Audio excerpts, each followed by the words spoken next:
नमस्कार मित्रांनो, महाराष्ट्रामध्ये तुम्ही राहताय तर सेंट्रल गव्हर्नमेंटची वॅकन्सी निघालेली आहे, सरकारी जॉब निघालेला आहे जो की 10वी पासून ते टेक्निकल एज्युकेशनपर्यंतच्या जागा आहेत. महाराष्ट्रामध्ये संपूर्ण याची प्रोसेस होणार आहे. सेंट्रल गव्हर्नमेंटचा जॉब आहे, डिफेन्समध्ये जॉब आहे. आपण जर बघितलं ही जी वॅकन्सी निघाली या वॅकन्सीसाठी पूर्ण ऑल ओव्हर इंडियामधून महाराष्ट्रामध्ये येऊन कॅन्डिडेट एक्झाम देतात. परंतु तुम्ही महाराष्ट्रामध्ये आहेत, तुम्हाला याचा फायदा होणार आहे. महाराष्ट्रामध्ये याची संपूर्ण प्रोसेस मित्रांनो पार पडणार आहे. तर ही वॅकन्सी जी आहे बॉर्डर रोड ऑर्गनायझेशन, सीमा सडक संघटन, जे की मित्रांनो ministry of defence government of इंडियाच्या अंडर हे डिपार्टमेंट येतं. जे पण आपल्या इंडियाच्या बॉर्डर्स आहेत त्या बॉर्डरच्या आसपासचे जे रस्ते बनवण्याचं काम आहे, रोड बनवण्याचं काम जे आहे ही संघटन करत असतं. बॉर्डर रोड ऑर्गनायझेशन, जे की मित्रांनो सेंट्रल गव्हर्नमेंटचा जॉब याच्यामध्ये तुम्हाला भेटतोय. BRO अंतर्गत आजच याची जाहिरात प्रसिद्ध झालेली आहे. ऑनलाईन ॲप्लिकेशन नाही आहेत, ऑफलाईन ॲप्लिकेशन आहेत आणि महाराष्ट्रामध्येच तुम्हाला अर्ज पाठवायचे आहेत. महाराष्ट्रामध्ये संपूर्ण प्रोसेस होणार आहे. संपूर्ण माहिती डिटेलमध्ये तुम्हाला या व्हिडिओमध्ये देणार आहे. तुम्ही जर सरकारी नोकरीची तयारी करताय तर या ठिकाणी तुम्ही फॉर्म भरणं आवश्यक आहे. तुमच्यासाठी सेंट्रल गव्हर्नमेंटची जॉबची ही वॅकन्सीची माहिती घेऊन आलेलो आहे. तर बघा, बॉर्डर रोड ऑर्गनायझेशन तुम्हाला माहिती असेल, याच्याविषयी जास्त बोलायची गरज नाही. याच्यामध्ये मित्रांनो सेंट्रल गव्हर्नमेंटचा हा जॉब असणारे तुम्हाला पेमेंट वगैरे भत्ते वगैरे सर्व तुम्हाला चांगल्या पद्धतीचे भेटतात. त्यासाठी तुम्ही इथं नक्की चान्स घ्यायला पाहिजे. तर आपण डिटेलमध्ये जाहिरात पाहूयात. ऑफलाईन अर्ज असणार आहेत. फीज अत्यंत कमी आहे, फक्त 50 रुपये फीज आहे. आणि तुम्ही SC ST या कॅटेगरीमधून असाल तर तुम्हाला 0 रुपीज फीज आहे. फीजचं टेन्शनही नाही आहे. तर ऑफिशियल वेबसाईटमध्ये रिक्रुटमेंट सेक्शनमध्ये ही जाहिरात देखील आलेली आहे. लिंक तुम्हाला डिस्क्रिप्शन बॉक्समध्ये देतो आहे. फॉर्म भरण्याचा जे ॲप्लिकेशन फॉर्म आहे त्याचीही लिंक तुम्हाला आपल्या टेलिग्राम चॅनलवरती देतो आहे आणि पूर्ण जाहिरातीचीही लिंक डिस्क्रिप्शन बॉक्समध्ये दिलेली आहे. बघा, तुमच्यासमोर जाहिरात मी ओपन केलेली आहे. टोटल 466 वॅकन्सी आहेत. आता याच्यामध्ये मोठी गोष्ट असे ती म्हणजे ड्रायव्हरसाठी सर्वात जास्त जागा आहेत. बघा, 417 जागा ड्रायव्हर या पदासाठी निघालेल्या आहेत. बघू शकता, ड्रायव्हर मेकॅनिकल ट्रान्सपोर्ट OG म्हणजे ऑर्डिनरी ग्रेड असं आपण त्याला म्हणतो. ड्रायव्हरमध्ये ड्रायव्हर रोड, त्यानंतर रोलरचं जे ड्रायव्हर आहे ते देखील आहे. तर ह्या संपूर्ण वॅकन्सी ज्या आहे ड्रायव्हरसाठी सर्वात जास्त आहेत. बाकीच्या पोस्ट देखील कुठले कुठले ते आपण लगेच बघूयात. आता बघा, आणि याच्यामध्ये बघा UR SC ST OBC EWC एवढ्याच कॅटेगरी असतात. OBCमध्ये आपल्या महाराष्ट्रामधील संपूर्ण बाकीचे कॅटेगरी येतात. तुम्हाला सेंट्रलचं कास्ट सर्टिफिकेट लागतं या ठिकाणी, तेही लक्षात राहू द्या. OBCमधून तुम्ही असाल तर बघा, पहिली पोस्ट आहे ड्रॉट्समॅनची. याच्यासाठी 15 वॅकन्सी आहेत. प्लस याच्यामध्ये बॅकलॉगची एक वॅकन्सी मिळून 16 टोटल वॅकन्सी भरल्या जात आहेत. कॅटेगरीनुसार तुम्ही पाहू शकतात. त्यानंतर बघा, सुपरवायझर ॲडमिनिस्ट्रेशनसाठी 2 वॅकन्सी ठेवल्यात. टर्नरसाठी 10 वॅकन्सी ठेवल्यात. मेकॅनिक्ससाठी 1 वॅकन्सी आहे. Driver transport OG ordinary grade, ज्याच्यामध्ये ड्रायव्हर रोड रोलरची देखील वॅकन्सी आहेत. सर्व मिळून या ठिकाणी बघू शकता तुम्ही 417 + 2 म्हणजे या ठिकाणी 419 वॅकन्सी टोटल ड्रायव्हर या पदासाठी आहेत. त्यानंतर बघा, operator executing machinery OG ordinary ग्रेडसाठी टोटल वॅकन्सी या ठिकाणी 18 आहेत. तर टोटल 466 वॅकन्सी आहेत. यासाठी ऑनलाईन ॲप्लिकेशन पाहू शकता. 16 ऑफलाईन ॲप्लिकेशन असणार आहेत, ऑनलाईन नाही. 16 नोव्हेंबरपासून या ठिकाणी चालू होतील. लास्ट डेट असणार आहे 30 डिसेंबर 2024 आणि last date for state of Assam, Meghalaya ह्या बाकी स्टेटसाठी 14 जानेवारी असणार आहे. तर ॲप्लिकेशन जे आहेत बघा, तुम्हाला महाराष्ट्रामध्येच पाठवायचे आहेत. महाराष्ट्रामधील मेन जे या ठिकाणी मित्रांनो डिस्ट्रिक्ट आहे पुणे डिस्ट्रिक्ट, या ठिकाणीच तुमची संपूर्ण प्रोसेस होणार आहे महाराष्ट्रामध्ये. कुठं आहे ॲप्लिकेशन पाठवायचं, काय ॲड्रेस आहे बघू शकता. Application will be received centrally by GREF centre जे आहे दिघी कॅम्पचं. बघा, आळंदी दिघी रोड जो आहे त्या ठिकाणी हे GREF सेंटर आहे. त्या ठिकाणी तुम्हाला ॲप्लिकेशन सर्व पाठवायचे आहेत. बघू शकता तुम्ही. आता पूर्ण ऑल ओव्हर इंडियामधून मित्रांनो या ठिकाणी याला ॲप्लिकेशन येतात. ऑल ओव्हर इंडियामधून या ठिकाणी कॅन्डिडेट महाराष्ट्रामध्ये पुणे या ठिकाणी येतात आणि ही एक्झाम देतात. तर तुम्ही महाराष्ट्रामध्ये राहताय तर जवळच्या जवळच तुम्हाला संपूर्ण आहे. तर यासाठी नक्की तुम्ही या ठिकाणी ट्राय करू शकतात. त्याच्यानंतर बघा, लिस्ट लागेल इलिजिबल आणि नॉट इलिजिबल कॅन्डिडेटची, जी की या ठिकाणी ग्रेफ सेंटर जे आहे दिघी कॅम्प पुणे या ठिकाणाहून प्रिपेअर केली जाईल.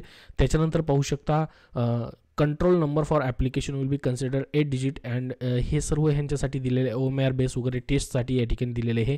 आता संपूर्ण माहिती आपण पाहूयात. पहिल्यांदा बघा, आता एज्युकेशन क्वालिफिकेशन पाहण्याच्या अगोदर तुमचं एज आपण बघूयात. बघा, ह्या ठिकाणी सिरियल नंबर 1, 2, 4 आणि 7 या ठिकाणी पुढं जर आपण बघितलं 1, 2, 4 आणि 7 या पदांसाठी या ठिकाणी एज तुम्हाला 18 ते 27 वर्ष असणार आहे, ज्याच्यामध्ये बघा OBC कॅन्डिडेट, त्यानंतर SC ST कॅन्डिडेट या सर्वांसाठी एज रिलॅक्सेशन तुम्हाला असणार आहे. आता सिरियल नंबर 3साठी 3 नंबरचं जे पोस्ट आहे टर्नरसाठी फक्त, बाकी सर्वांसाठी 18 ते 27 आहे. प्लस याच्यामध्ये तुम्हाला माहीत असतं OBCसाठी या ठिकाणी सूट भेटते 3 वर्षाची, त्यानंतर SC STसाठी सूट भेटते 5 वर्षासाठी. अशा पद्धतीने एज रिलॅक्सेशन असतं. 27 प्लस तुम्हाला 3 प्लस 5 अशा पद्धतीने करून तुम्ही पात्र आहात की नाही तुम्हाला ठरवायचं आहे. ठीक आहे.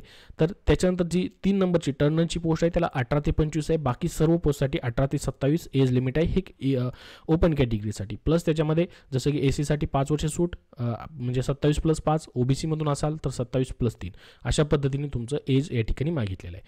आता बघा पूर्ण जाहिरात खाली या ठिकाणी डिटेल ऑफिशियली आलेली आहे. याच्यामध्ये सर्वात महत्त्वाचं ते म्हणजे फक्त मेल कॅन्डिडेट अप्लाय करू शकतात, हे लक्षात राहू द्या. Application invite following post general reserve engineering force. आता बघा हे BRO जे आहे जनरल रिझर्व्ह इंजिनिअरिंग फोर्समध्ये देखील येतं. फ्रॉम इंडियन नॅशनल मेल्स, फक्त मेल कॅन्डिडेटकडनंच ॲप्लिकेशन मागवले आहेत, फिमेल कॅन्डिडेट या ठिकाणी अप्लाय करू शकत नाहीत, हेही लक्षात राहू द्या. 466 टोटल वॅकेन्सी आहेत. आता याच्यासाठी पुढची पूर्ण माहिती जी आहे आपण पाहणार आहोत. आता बघा हिंदीमध्ये देखील ही जाहिरात देण्यात आलेली आहे सेंट्रलचे जॉब असल्यामुळं. आता याचे जे टर्म्स अँड कंडिशन आहेत म्हणजे पात्रता वगैरे काय असणार आहे त्याची माहिती आपण डिटेलमध्ये बघूयात. त्याच्या अगोदर बघा हा ॲप्लिकेशन फॉर्म देखील त्यांनी दिलेला आहे. या ठिकाणी पाहू शकता हा ॲप्लिकेशन फॉर्म कसा भरायचा. याच्यावरती तुम्हाला स्पेशल व्हिडिओ हवा असेल तर कमेंट बॉक्समध्ये S म्हणून टाईप करा किंवा व्हिडिओ हवा आहे असं टाईप करा. नक्की याच्यावरती डिटेलमध्ये व्हिडिओ बनवून तुम्हाला सांगितलं जाईल की फॉर्म कसा भरायचा आहे, पोस्टाने कसा पाठवायचा आहे त्याच्याबद्दलची माहिती. हा ॲप्लिकेशन फॉर्म आहे. याच्यामध्ये सेंट्रल गव्हर्नमेंटचं जे कास्ट सर्टिफिकेट लागतं बघा त्यासाठी देखील त्यांनी फॉर्मॅट दिलेला आहे. आता बघा जनरल इन्स्ट्रक्शनमध्ये संपूर्ण माहिती दिलेली आहे. परीक्षा कशी होणार आहे, सिलेक्शन प्रोसेस, एज्युकेशन क्वालिफिकेशन ते आपण सर्व पाहूयात. सर्वात अगोदर फक्त मेल कॅन्डिडेट अप्लाय करू शकतात. Female candidate need not to apply म्हटलंय. या ठिकाणी इंडियन सिटीजन तुम्ही असाल तर कुठूनही ऑल इंडियामधून अप्लाय करू शकतात. आता याच्यामध्ये बघा पहिल्यांदा म्हटलंय centre for physical efficiency test आणि प्रॅक्टिकल टेस्ट. आता बघा तुमची प्रॅक्टिकल टेस्ट कायसाठी होईल, ड्रायव्हरची पोस्ट आहे किंवा इतर पोस्ट आहेत, प्रॅक्टिकल देखील होईल काही पदांसाठी, काही पदांची फिजिकल देखील होईल. संपूर्ण प्रोसेस महाराष्ट्रामध्ये कुठं होणार आहे बघा, गॅप सेंटर या ठिकाणी दिघी कॅम्प, आळंदी रोड, पुणे 411-015 याच ठिकाणी सर्व तुमचं होणार आहे. हे सेंटर असणार आहे ऑल टेस्टसाठी. हे सेंटर तुमचं असेल. तुम्हाला बाकी महाराष्ट्र सोडून कुठंही जायची गरज नाही. तुमच्यासाठी गुड न्यूज आहे, कारण की बघू शकतो तुम्ही सेंट्रल गव्हर्नमेंटच्या इतर जे जाहिराती निघतात पूर्ण ऑल ओव्हर इंडियामध्ये कुठेही सेंटर्स वगैरे असतात, परंतु हे जे आहे ते संपूर्ण महाराष्ट्रामध्ये होतं आहे. BRO जी प्रत्येक जाहिरात येते ती संपूर्ण प्रोसेस महाराष्ट्रामध्ये घेतली जाते. तुम्हाला फॉर्म देखील कुठं पाठवायचं बघा, commandant GREF centre Dighi camp Pune 411-015 या ठिकाणी रजिस्टर पोस्टाद्वारे तुम्हाला फॉर्म जो आहे तो तुमचा पाठवायचा आहे अलॉंग विथ एक्नॉलेजमेंट. या ठिकाणी फॉर्म भरताना हे लक्षात राहू द्या. ठीक आहे, फॉर्म भरताना हे लक्षात राहू द्या. त्याच्यानंतर बघा क्लोजिंग डेट तुम्हाला 30 डिसेंबरची मी सांगितलेली आहे. आता याची पुढची जी महत्त्वाची माहिती आहे ती आपण बघूयात. ॲप्लिकेशन फीज किती असणार आहे बघा. याच्यामध्ये ॲप्लिकेशन फीज तुम्हाला ऑनलाईन भरायची आहे, ऑफलाईन नाही आहे. फॉर्म ऑफलाईन तुम्हाला पोस्टाने पाठवायचा आहे. ऑनलाईन SBI कलेक्ट जे ऑप्शन आहे त्याच्यावरून तुम्हाला या ठिकाणी काय करायचे, ॲप्लिकेशन फीज भरायचे. ज्याच्यामध्ये बघा जनरल कॅन्डिडेट, EWS कॅन्डिडेट जे आहेत किंवा OBC कॅन्डिडेट जे आहेत त्यांना फक्त 50 रुपये फीज आहे. त्यानंतर SC ST कॅन्डिडेट आणि या ठिकाणी PWD कॅन्डिडेट यांना कुठलीही फीज ठेवण्यात आलेलं नाही. ॲप्लिकेशन हिंदी किंवा इंग्लिश लँग्वेजमध्ये भरायचं आहे, हेही लक्षात राहू द्या. त्याच्यानंतर आता महत्त्वाची पुढची जी माहिती आहे ती म्हणजे या ठिकाणी तुमचं एज्युकेशन क्वालिफिकेशन काय असणार आहे त्याच्याबद्दलची माहिती पाहूयात आणि नंतर सिलेक्शन प्रोसेस देखील आपण बघूयात. डॉक्युमेंट काय काय लागणार आहे तेही तुम्हाला सांगणार आहे. पुढं महत्त्वाची माहिती ती देखील तुम्ही शेवटपर्यंत पाहत राहा, जेणेकरून संपूर्ण तुम्हाला माहिती भेटणार आहे. रिटर्न एक्झामबद्दल देखील माहिती तुम्हाला सांगणार आहे. बघा आता एज्युकेशन काय लागेल. पहिली पोस्ट आहे ड्राफ्ट्समॅनसाठी. यासाठी 10+2 म्हणजे 10+2 विथ सायन्स म्हटलं आहे, म्हणजे 12वी सायन्स तुमचं झालं पाहिजे आणि 2 इयर्स सर्टिफिकेट इन आर्किटेक्चर ड्राफ्ट्समॅनशिपमधलं पाहिजे किंवा 2 इयर्स नॅशनल ट्रेड सर्टिफिकेट असेल तरी देखील तुम्ही अप्लाय करू शकतात. या ठिकाणी हे ड्राफ्ट्समॅन या पदासाठी आहे. त्यानंतर दुसरी पोस्ट आहे बघा सुपरवायझर ॲडमिनिस्ट्रेशनची. डिग्री मागितलेली आहे, कुठल्याही शाखेतून तुमची डिग्री झाली ते अप्लाय करू शकतात. मात्र त्यासोबत नॅशनल कॅडेट कोड म्हणजे NCCचं B सर्टिफिकेट किंवा एक्स नायब सुभेदार जनरल ड्युटीमधून तुम्ही आहात किंवा या ठिकाणी आर्मीमधून आहात, नेव्ही एअरफोर्समधून तरी देखील अप्लाय करू शकतात. बघा आता डिग्रीनंतर तुमच्याकडं NCCचं B सर्टिफिकेट असेल तर सुपरवायझर ॲडमिनिस्ट्रेशन पदासाठी अप्लाय करू शकतात. कुठल्या एक्सपिरियन्सची वगैरे गरज नाही. त्यानंतर बघा टर्नरची पोस्ट आहे.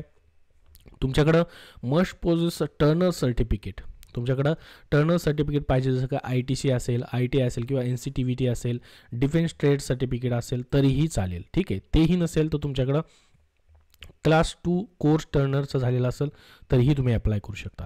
ते बघा, पुढची पोस्ट आहे 4 नंबरची मेकॅनिस्ट. यासाठी 10वी पास तुमचं पाहिजे, 10वी नंतर तुमचं मेकॅनिकचं सर्टिफिकेट पाहिजे किंवा तेही नसेल तर डिफेन्स ट्रेड सर्टिफिकेट असेल एनी आर्मी इन्स्टिट्यूटचं तरीही चालेल.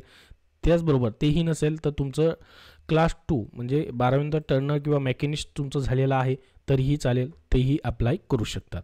आता पुढची महत्त्वाची पोस्ट आहे ज्यासाठी सर्वात जास्त जागा आहेत बघा, driver mechanical transport OG ordinary grade. या पदासाठी 10वी पास तुमचं असणं गरजेचं आहे. प्लस याच्यामध्ये तुमच्याकडं हेवी मोटर व्हेकलचं ड्रायव्हिंग लायसन पाहिजे. आता बघा, इथं तुम्हाला एक्सपिरियन्स त्यांनी मागितलेला नाही, फक्त ड्रायव्हर मेकॅनिकल ट्रान्सपोर्टची जी पोस्ट आहे यासाठी मॅट्रिक्युलेशन म्हणजे 10वी आणि तुमच्याकडं HMV हेवी मोटर व्हेकलचं लायसन असेल तर तुम्ही अप्लाय करू शकतात. किंवा ऑर लिहिलं आहे बघा, लायसनला ऑर लिहिलं आहे, having pass class 3 course for driver plant mechanical transport हे देखील असेल तरीही चालेल. परंतु तुमच्या सर्वांकडे ड्रायव्हिंग लायसन असेलच. बऱ्याच जणांकडे 10वी नंतर फक्त ड्रायव्हिंग लायसन मागितलं आहे. 417 प्लस जागा ड्रायव्हर पदासाठी आहेत. सेंट्रल गव्हर्नमेंटचा जॉब आहे ज्याच्यामध्ये पेमेंट वगैरे खूप चांगल्या पद्धतीचं तुम्हाला दिला जातो. तर ड्रायव्हरसाठी फक्त 10वी पास आणि ड्रायव्हिंग लायसन असेल तर सर्वात जास्त जागा आहेत या पदासाठी तुम्ही अप्लाय करू शकतात. हे झालं मेकॅनिकल ट्रान्सपोर्ट ड्रायव्हरचं. आता driver road roller ordinary grade या पदासाठी देखील बघा 10वी पास मागितलेला आहे, परंतु या ठिकाणी त्यांनी म्हटलं आहे हेवी मोटर व्हेकल किंवा रोड रोलर ड्रायव्हिंग लायसन असेल with experience of 6 months in road roller driving असेल तुमच्याकडं तर तुम्ही रोलर ड्रायव्हरसाठी अप्लाय करू शकतात. याला एक्सपिरियन्स मात्र मागितलेला आहे 6 महिन्याचा. त्यानंतर बघा 7 नंबरची पोस्ट आहे ऑपरेटर एक्झिव्हेटिंग मशिनरी. यासाठी 10वी पास पाहिजे, तुमच्याकडे heavy motor vehicle driving licence असेल तर अप्लाय करू शकतात. किंवा तेही नसेल तर driving licence for dozer excavator आणि 6 मंथ एक्सपिरियन्स असेल तरीही चालेल. बघू शकता ही देखील पोस्ट फक्त 10वी पासवरती आहे आणि ड्रायव्हिंग लायसन असेल तर अप्लाय करता येईल. तर ड्रायव्हिंग लायसन असणाऱ्यांसाठी या ठिकाणी खूप चांगली संधी आहे.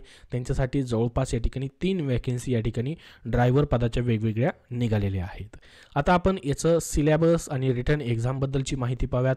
आता एकाच पोस्टची तुम्हाला माहिती सांगतो, बाकी पोस्टची पाहण्यासाठी तुम्हाला लिंक डिस्क्रिप्शन बॉक्समध्ये देतोय, तिथून तुम्ही पाहू शकतात संपूर्ण PDF फाईल.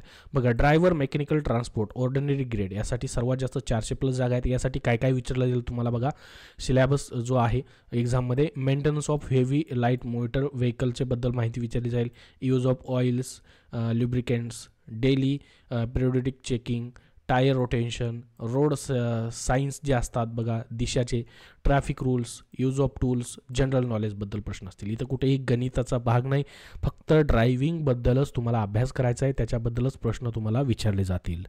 त्यानंतर बघा ड्रायव्हर रिलेटेड बाकीच्या पोस्ट आहेत, त्यांना देखील जनरल नॉलेज आणि बाकी ड्रायव्हरबद्दलच सर्व विचारलं जाणार आहे. आता प्रॅक्टिकल टेस्ट कुठली कुठली होईल बघा, टर्नरची होणार आहे, मेकॅनिस्टची होणार आहे, ड्रायव्हर ची पदाची देखील प्रॅक्टिकल टेस्ट होईल. ज्याच्यामध्ये काय काय असेल बघा, मॅन्युअरिंग ऑफ स्लोप विदाऊट स्लिपिंग. आता हे ड्रायव्हिंगचा प्रकार आहे, ड्रायव्हिंगचा प्रकारे तुमचं प्रॅक्टिकल ड्रायव्हिंग करून घेतली जाईल. त्यानंतर बघा driving of heavy vehicle on a driving track, 8चा आकडा आहे त्याच्यावरती गाडी चालवायची आहे, तेही आहे 8 दिले बघा या ठिकाणी. रिझर्व्ह पार्किंग करायची, रिझर्व्ह पार्किंग देखील तुम्हाला दिलेलं आहे. तर हे प्रॅक्टिकल टेस्टमध्ये तुम्हाला या ठिकाणी ड्रायव्हिंग करायचे त्याच्याबद्दलची माहिती दिलेली आहे. बघू शकता हे 3 तुमच्या टेस्ट होतील प्रॅक्टिकल टेस्टमध्ये वेगवेगळ्या, त्या दिलेल्या आहेत. त्यानंतर बघा पे स्केल, आता पगार किती असेल याच्यामध्ये पाहू शकता. जसं की ड्रायव्हरची पोस्ट आहे बघा, त्यासाठी 19,900 ते 63,200 इतका पगार आहे. प्लस याच्यामध्ये तुम्हाला शासकीय भत्ते असणारे डिफेन्समधला जॉब येतो आहे, त्याच्यामुळे तुम्हाला खूप चांगली संधी या ठिकाणी आहे. बघू शकता तुम्ही पेमेंट देखील प्रत्येक पदाचा या ठिकाणी दिलेला आहे. तर संपूर्ण सिलेक्शन प्रोसेस कशी असणार आहे त्याच्याबद्दलची माहिती तुम्हाला या ठिकाणी दिलेली आहे. त्याचबरोबर या ठिकाणी commandant GREF centre decision final म्हटलं आहे. सिलेक्शन प्रोसेसबद्दल संपूर्ण त्यांनी सांगितलेलं आहे. फिजिकल इफिशियन्सी टेस्ट, आता फिजिकल इफिशियन्सी टेस्ट देखील होणार आहे. याच्यामध्ये त्यांनी म्हटलं आहे की 1 मैल रन 1.6 किलोमीटरची रनिंग होणार आहे. Only passing the test is mandatory. Only passing the test is mandatory म्हटलं आहे. 10 मिनिटामध्ये तुम्हाला 1.6 किलोमीटर फक्त रनिंग आहे. तर सोपी टेस्ट या ठिकाणी आहे. फिजिकल टेस्ट तुम्ही अगदी सहजपणे या ठिकाणी करू शकतात. त्यानंतर बघा आता फिजिकल स्टँडर्ड देखील मागितला आहे त्यांनी तुमचा. याच्यामध्ये महाराष्ट्रासाठी काय कशा पद्धतीने असणार आहे ते आपण बघूयात. ज्याच्यामध्ये बघा महाराष्ट्रामध्ये सेंट्रल रिजनमध्ये महाराष्ट्र येतं, ज्याच्यामध्ये तुमची मिनिमम हाईट सेंटीमीटरमध्ये फक्त 157 सेंटीमीटर तुमची हाईट मागितली. चेस्ट पाहू शकता, मिनिमम चेस्ट तुमची 75 सेंटीमीटर या ठिकाणी मागितलेले. न फुगवता आणि फुगवता 5 सेंटीमीटरचा फरक त्याच्यामध्ये पाहिजे. तुमचं मिनिमम वेट 50 किलोग्रॅम या ठिकाणी पाहिजे. मिनिमम 50 किलोग्रॅम वजन तुमचं लागणार आहे. तर हे या ठिकाणी फिजिकलचं तुम्हाला सांगितलेलं आहे. हे फिजिकल तुम्ही सहजपणे करू शकतात. आणि एक्झाम सेंटर तुम्हाला सांगितलेलं आहे कुठं असणार आहे, तर पुणे या ठिकाणीच असणार आहे. सर्व टेस्ट पुणे या ठिकाणीच तुमच्या घेतल्या जाणार आहेत. तर खूप महत्त्वाची अशी या ठिकाणी ही जाहिरात निघालेली आहे. अत्यंत चांगल्या पद्धतीने तुम्ही ॲप्लाय करून या ठिकाणी एक्झाम देऊ शकता. ज्यांचं ड्रायव्हिंग स्किल आहे त्यांच्यासाठी खूप चांगली संधी या ठिकाणी आहे. आता बाकी याच्याबद्दल तुम्हाला अजून काही प्रश्न असतील तर मला कमेंट बॉक्समध्ये विचारा, कारण की बरीचशी माहिती तुम्हाला याच्यामध्ये कव्हर केलेली आहे. संपूर्ण माहिती सांगण्याचा प्रयत्न केलेला आहे. काय माहिती राहिलेली असेल, तुम्हाला काही विचारायचं असेल तर तुम्ही कमेंटमध्ये नक्की विचारू शकतात. आता एक महत्त्वाची माहिती शेवटी तुम्हाला सांगून देतो, ती म्हणजे रिटर्न एक्झामचं काय या ठिकाणी असेल. रिटर्न एक्झामबद्दल तुम्हाला सांगितलेलं आहे कशी होणार आहे, त्याचे क्वेश्चन्स तुम्हाला कशावरती येणार आहेत ते सांगितले टॉपिक्स. परंतु मार्क्स वगैरे किती असतील, मे बी या ठिकाणी 100 मार्काची 100 प्रश्नांची एक्झाम तुमची असू शकते, कारण की याला प्रॅक्टिकल देखील आहे. त्यामुळे कमी प्रश्न तुम्हाला असू शकतात. प्रॅक्टिकल देखील असणार आहे आणि एक्झाम देखील दोन्ही असणार आहे तुमचं. तर संपूर्ण प्रोसेस सांगितली बघा. रिटर्न एक्झाममध्ये काय काय आहे. Question paper will be answer in blue black पेनने असणार आहे. Only no work in pencil allow any disclosure of identity. Answer sheet will be, हे आन्सर सीटबद्दल वगैरे याच्यामध्ये त्यांनी दिलेलं आहे. इंग्लिश आणि हिंदी लँग्वेजमध्येच तुमची परीक्षा असणार आहे. 1 तास या ठिकाणी म्हटलं आहे बघा. Duration of the examination may very from 1 to 3 hours depending upon the trade. तर 1 ते 3 तासाच्या आतमध्ये ते डिपेंडिंग तुमचं कुठली पोस्ट आहे त्याच्यावरती ते नंतर तुम्हाला सांगतील. OMR बेस असणार आहे, म्हणजे ऑफलाईन पद्धतीने तुमची एक्झाम घेतली जाणार आहे OMR सीटवरती. अशा पद्धतीची एक्झाम असेल. याच्यामध्ये त्यांनी क्वेश्चन्सबद्दल सांगितलेलं नाही. मे बी 100 मार्काची परीक्षा तुमची असू शकते. तर संपूर्ण माहिती दिलेली आहे. लिंक तुम्हाला डिस्क्रिप्शन बॉक्समध्ये देतो आहे. या जाहिरातीची पूर्ण किंवा ऑफिशियल वेबसाईट जी आहे त्याच्यावरतीही तुम्हाला पाहायला भेटेल. धन्यवाद.